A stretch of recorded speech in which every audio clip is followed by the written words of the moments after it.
After what has felt like a lifetime, Nintendo finally adds another GameCube game on their NSO service. Once again, bringing back the beloved, or a lot of the times hated, Super Mario Sunshine. It kind of blows my mind that after a whole year of Switch 2, we just now finally got this game on NSO. But Nintendo has also brought this back in the 3D All-Stars Collection Pack in 2020, and to me that's still the best way to play the game, at least in my eyes. That game does look slightly better. But in case you didn't know, Super Mario Sunshine is one of my favorite video games of all time. It's one of the first Nintendo games I ever played, so a lot of it is nostalgia, but also I just love everything about this game. I love the distinct beach-themed worlds. I love the wacky enemies and the crazy story with Bowser Jr. Almost everything about this game has always been perfect to me. So clearly, I know when people see this announcement online, they're gonna go crazy. Oh.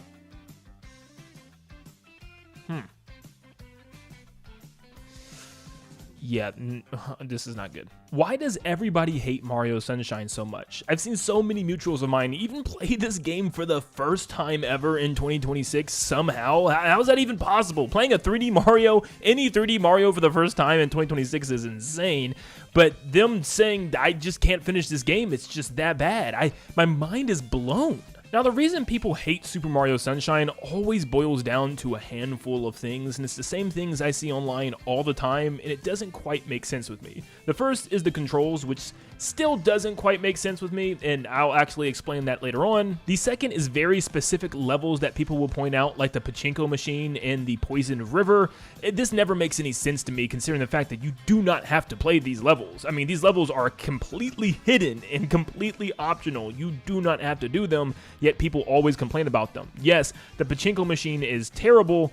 The lily pad is a skill issue. Get better. The third thing I see a lot of people bring up is the story, as if the story is bad or something, when it's funny since this is the only mainline Mario game story that actually had a story to it. This is the only mainline game to introduce a new character that would be a series staple, as Bowser Jr. made his appearance, and it's the only one that had some sort of substance. Who is this character that's posing as Mario, going around this island and spreading goop everywhere? Framing Mario and thinking Peach is his mom, this story has something to it. It may not be as deep as your traditional Zelda game, but there's some stuff here. What was Mario 64's story? Go through a castle, jump through some paintings, find Peach? What about Galaxy? Oh, there's a space girl named Rosalina, and we need to go save Peach. So go through the galaxy and save Peach. Rosalina has some great story of herself, but nothing for the main story with Mario. Mario Galaxy 2 really had nothing. Super Mario 3D World had absolutely no story. Oh, we're in the Sprixie Kingdom. Time to stop Bowser. And Super Mario Odyssey, also, Bowser's trying to get married to Peach. That's about it. So as far as the stories go in every mainline Mario game, this one definitely takes the cake. And the fourth and final thing that I hear about is the blue coins, which once again is optional. You don't need these blue coins to beat the game, but still, I completely agree. These coins are a mess, and I'll talk about that more in a sec as well. But I want to backpedal for a second and talk about the main problem that I think everybody has with Super Mario Sunshine. It's the controls. That's all I see. This game is awful to control. This is one of the worst Mario games to control ever. How do people play this game? I cannot control Mario. He's too slippery. This and that and this and that, and it just continues to fill my feed, and I don't quite understand this one. Mario isn't the best controlling here, but I think this is one of his most free form of movements that he's ever had outside of Odyssey. That's why I loved Odyssey so much, because it finally allowed Mario to be free. Mario 64 definitely felt that way as well, but not like Super Mario Sunshine, allowing you to spin jump, flip, dive, side flip, back flip, and all of that is without FLUDD. I'm not a big fan of slapping the "it's a skill issue" excuse to cover up a game's flaws, but I mean, honestly, with Super Mario Sunshine, I think that genuinely might be the case. If you take any amount of time to actually learn the movement and the tech around how Mario can move in this game, I promise you it would eventually click. The problem is, everybody complains how FLUDD actually just completely helps Mario's movement, that his movement is so bad they needed a water jetpack in order to help you move around these levels. And I'd say, honestly, that's what every other 3D Mario game after this game has felt like. Mario Galaxy 1 and 2, and even 3D Land and 3D World have all had this very stiff movement feeling to them, where yes, Mario is super easy to control, you're definitely not going to have him slipping around or anything like that, but it also limits the abilities and moves that he's able to do. I'm starting to realize people that don't like movement probably don't like Sunshine. Because after loving Sunshine so much, and even after playing Odyssey 100 times, I'm starting to come to the conclusion that maybe I don't like Galaxy that much. You know, I still think Galaxy 1 and 2 are 10 out of 10 games, but the movement and Mario's freedom in these games are extremely restrictive. Not only are the levels extremely linear, but Mario moves very stiff. He's not as flexible, as aerobic, as acrobatic as he is in games like Sunshine 64 and Super Mario Odyssey. And do you want me to also explain why I think people think the movement is kind of bad in Super Mario Sunshine, or why they just struggle with the game so much? Because it's hard. Mario 64 can definitely be challenging, and if anything, I honestly feel like those controls are just as slippery sometimes. But Mario Sunshine has a couple of missions in this game, or should I say, a good batch of missions in this game, that can be extremely difficult. Especially if you're not good at the movement, some of these missions can seem like impossible tasks or have to take extremely difficult measures in order to get to where you're going. Let me give you some examples. There's a mission in Rico Harbor where you have to climb the top of this scaffolding in order to drop down a giant tube to get the Shine Sprite. But if you fall off at any point in time, also considering the fact that there's like these wind bloopers ready to knock you down all the way back to the bottom, you have to climb and scale your way all the way back to the top. Or red coins in Pinna Park, where it kind of demands that you have a good fundamental understanding of the movement in order just to reach some of these things. There's a couple of missions in Serena Beach that has you navigating this confusing maze-like hotel, where I can definitely see some people being extremely confused as to what they want you to do. Looking for some dripping water in the back of a urinal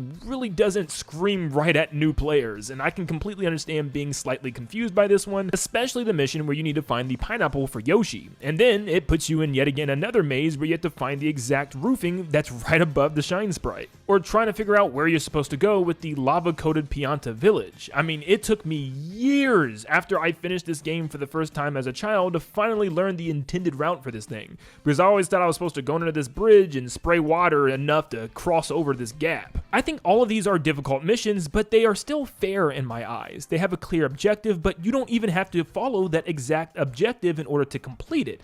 You can make your own path and own route, which makes this game feel so unique to me. Now let me make this clear. I am not claiming Super Mario Sunshine to be a perfect 3D Mario game. Absolutely not. There's a couple missions that just still frustrate me to this day. Trying to collect the 8 red coins on the bloopers in Rico Harbor is just not that much fun. You have limited turning controls and extremely limited camera controls, where it just makes this seem like an impossible task at first. As it's not much of a problem for me now, Sandbird growing up was such a pain in the butt.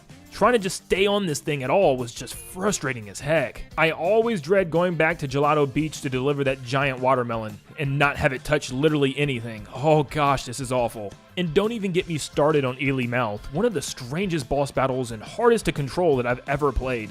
Trying to spray all of his teeth, it's really not as bad as people make it out to be, but it's also just not that much fun. A whole boss battle floating underwater is just awful.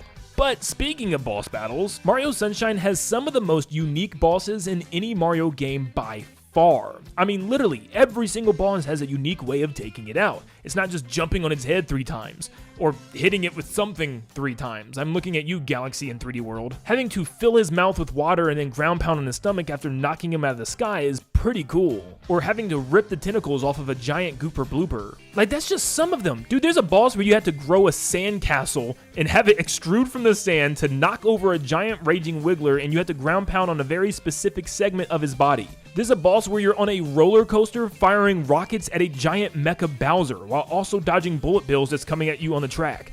And you can even shoot them across the entire map and try to land crazy shots. Like, this is so freaking cool, dude.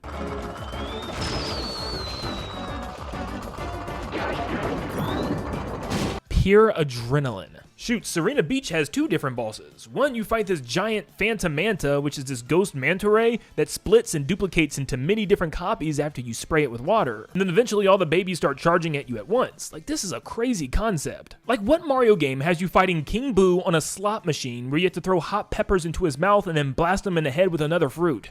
This game is just so unique and so different than any other 3D Mario in my opinion. Every single world is a new variation of a beach-style resort. Each world has a batch of floodless platforming sections. I know a lot of people don't like these and they say it's harder to control, but I love them. Sure, this game has some rough patches and it can be unfairly difficult at times, but for the most part, this game is just difficult, and I think that's why a lot of people don't like it. They're used to the simple level design of Galaxy and 3D World. Outside of the optional collectibles in those games, which Galaxy 1 doesn't really even have any, you're most likely going to blow through the game without dying more than 5 times. That is until you get to some of the harder post-game levels, but even those aren't so terrible. I don't think a game needs grueling difficulty to be fun, but having a good batch of challenge levels that aren't just post-game content feels really rewarding in a 3D platformer like Mario. But unfortunately, if you do want to 100% Super Mario Sunshine, look, you're on your own on this one. Put it like this, I played through Super Mario Sunshine from start to finish about,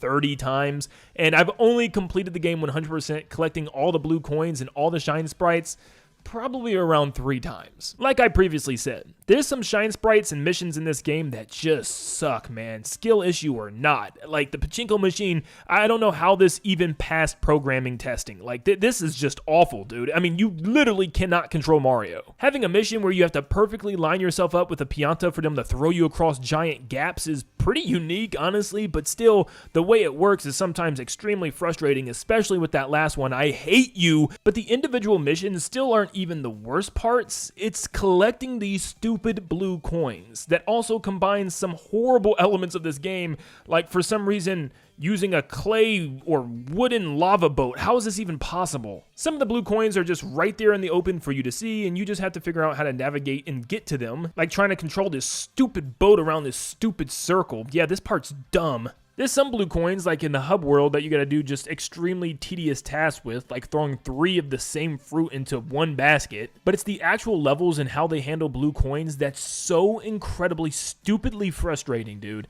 There are some coins, like this one you just saw, that might not spawn in a whole nother level.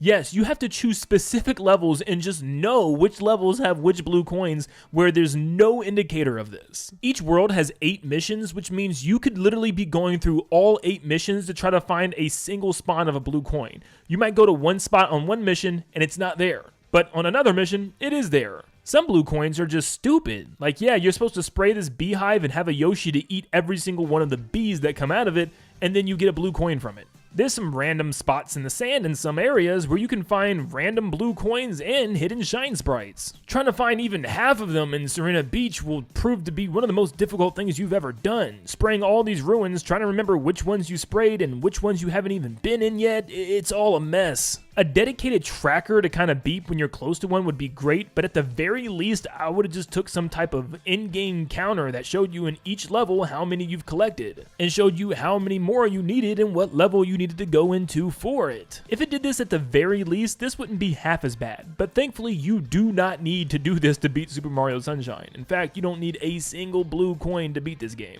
But I definitely would be lying to you if I said this wasn't the most difficult 3D Mario game to 100%. Super Mario Sunshine is not a perfect 3D Mario, and I can completely understand why some people will say it's just not their favorite, and they choose others over this one any day of the week. Shoot, I can even hear people saying that this is their least favorite 3D Mario game, but hearing people say that it's awful, unplayable, terrible controls, just a terrible video game altogether, I can't agree with that.